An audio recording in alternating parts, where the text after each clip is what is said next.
Nothing can destroy a good team dynamic like ungodly speech can. Sarcasm and coarse joking can disrupt the authentic community by hindering honest, clear communication and discouraging true relationships, true friendships, and true vulnerability. The closer we get as teams, the freer we feel. And this is an awesome thing. This is a good thing because there's something so special about being able to, let your guard down with people. And it's freeing to be able to share openly without worrying about being judged. But sometimes with this freedom can come some great challenges. And that's what we're going to talk about today on the Rizzcast podcast.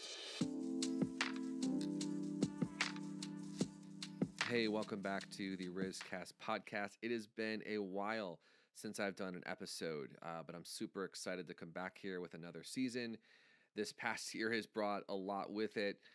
What hasn't this past year brought with it? I feel like so many things have happened, but I'm really looking forward to hopping back in here. Have a lot of topics that I want to be talking about over the next coming weeks and months. If this is your first time listening, this is the Rizzcast podcast. My name is Justin, and here we discuss the intricate life of a creative and encourage the pursuit of passions and dreams while teaching how to overcome the unique obstacles that we face as creatives. A bit about me: I'm a worship leader, songwriter, composer, and recording artist based in Kansas City, Missouri, where over the last 20 years, I've led over 10,000 hours of live worship. I have a passion for raising up worship leaders and creatives of all types and helping them thrive. And in addition, I own a production company called Firelight Creative, where we do musicals and eventually going to be doing some film stuff. Have a lot of fun things going on right now, but that is not the topic of today's conversation. And I want to say as well, if you want to get in touch with me, if you have a question or you have a topic that you want to hear talked about on an episode, you can email me at justin@justinrizzo.com. Well, I figured there was no better topic to come back to podcasting with after this past year than talking about the poison of ungodly speech. The book of James, what is written in it is so true. Do you agree with me that the tongue is like a fire that can destroy the opinions of man, the hurtful things of man, whether it's intentional or unintentional? There have been so many things that I've observed and witnessed this past year, not only between stranger and stranger, but also between friends. And this is a freebie here. I'm going to say at the top of the show that this is what I would strongly encourage you to do. If you're on social media and you're really opinionated and you feel led to share your opinions in the comment sections with different people, I would encourage you to do this. If you don't have that person's phone number to buy them a coffee and to take them out and to speak with them face to face, just think and pray long and hard whether or not what you're doing is fruitful in a positive way, because I'm pretty sure it's going to have negative fruit. But I think it's really rare from what I've seen to have positive fruit, and that's been something that I've really sought to hold to for my own life, where I want to break bread with someone where we can have a face-to-face meeting and actually discuss some different things, go to the word on some different things, agree to disagree on some different things, but to fight for love above all things, not just to throw my jab out there on social media, and kind of to say my piece and then to kind of move on, but actually just to think long and hard of what is God calling me to do? Is He calling me to be a Facebook witness? Is that going to really bring a bunch of fruit in the comment sections of people's posts? I'm not so much talking about your own posts. I mean, it's your channel. You can post whatever you want, but in the comment section of someone else's post, just think and pray. Okay, I need to hop off the soapbox, or we'll talk about that for a long time. But seriously, break bread with people, buy them a coffee, buy them a meal, because when you see someone's face, when you can actually hear them out and not just do all the talking, in that context, I think that the Lord has a lot better of chance to move on that person's heart and on your heart. So the poison of ungodly speech. Now, I'm going to talk about it specifically in the context of our worship teams. It's beautiful when you become acquainted with a team, whether it's a worship team or a team at work or whatever it is, to the point where you feel this comfortability to shoot the breeze and to be a little bit more open than you would be with someone who might be more of a distant acquaintance. It's an amazing thing that happens.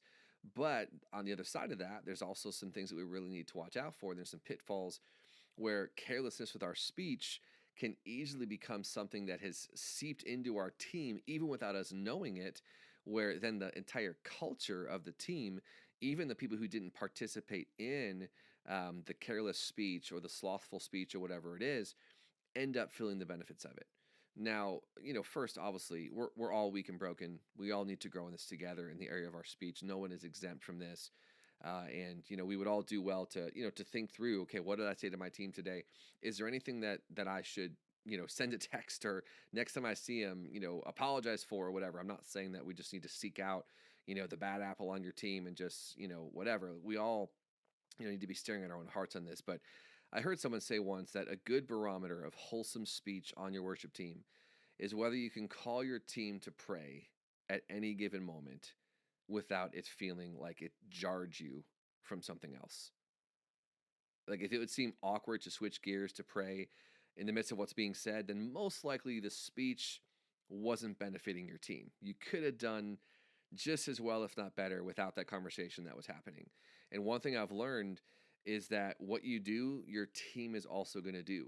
So whether you like it or not, that's kind of the reality that we live with. Your team will follow the leader, both during a set, afterwards, on stage, off stage, in the area of speech. So if I'm sarcastic in a way that really is not healthy, it's only a matter of time, probably minutes or seconds, before someone else gets into sarcasm, and then it can very, very easily just kind of tailspin down into this kind of negative vortex, and before you know it, this is the culture day in, day out, week in and week out.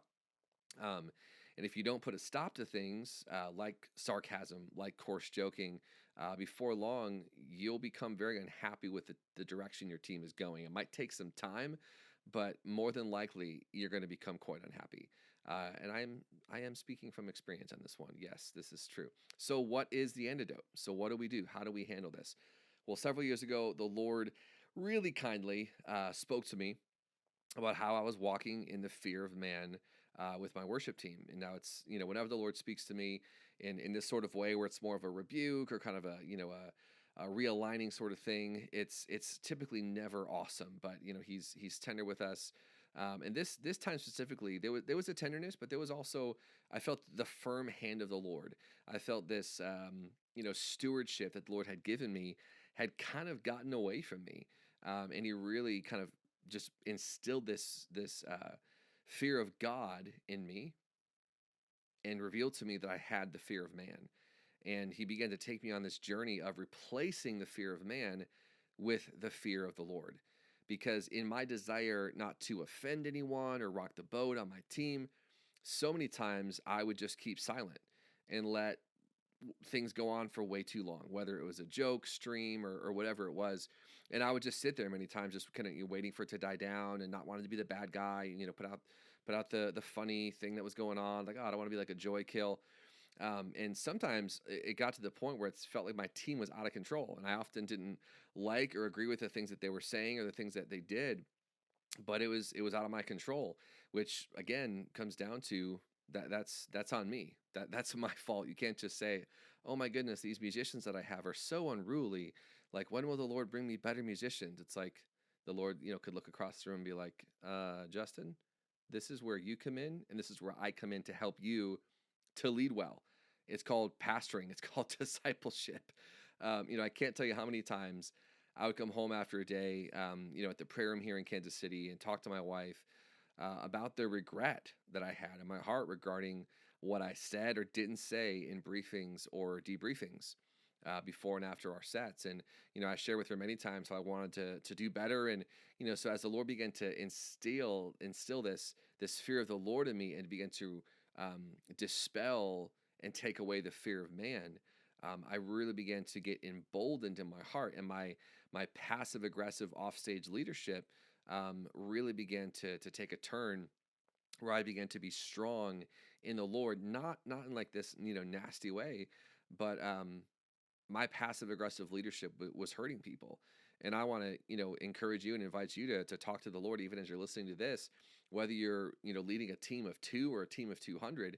Has your passive aggressiveness allowed coarse jesting or sarcasm or negative speech to kind of get to a point of unruliness on your team. And again, like I believe that before the Lord, when you stand before the Lord for what happened there, for people that were hurt in that situation, for people that were offended in that situation, that there'll actually be a conversation that I'll have with the Lord. And again, it won't be like, oh, but Lord, those musicians or those singers or those people, they were so whatever. It'll be, well, Justin, did you shepherd? Did you tend to them? Did you give into the fear of man, or did you embrace the fear of the Lord? And it was really hard for me, guys, to be honest with my team, for a long time about a lot of things. And I finally realized that though a lot of these guys are my friends and we come together for worship, I have to function as the leader.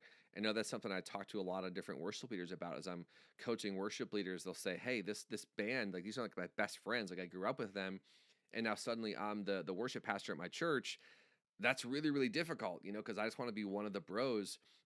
But again, the example that you're setting, is going to go far and it's going to go wide in your team. And so there's a responsibility that we have to rise up to the plate, and really pursue and ask the Lord for help with. And the area of speech is something that I'm constantly paying attention to, and trying to get better at. And I would encourage you as well.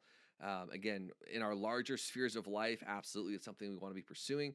But down to the minute worship team that you lead, the team of people that you lead, I want to encourage you to not assume that you've already arrived, to not assume that, oh no, everything's fine. This topic doesn't really even apply to me.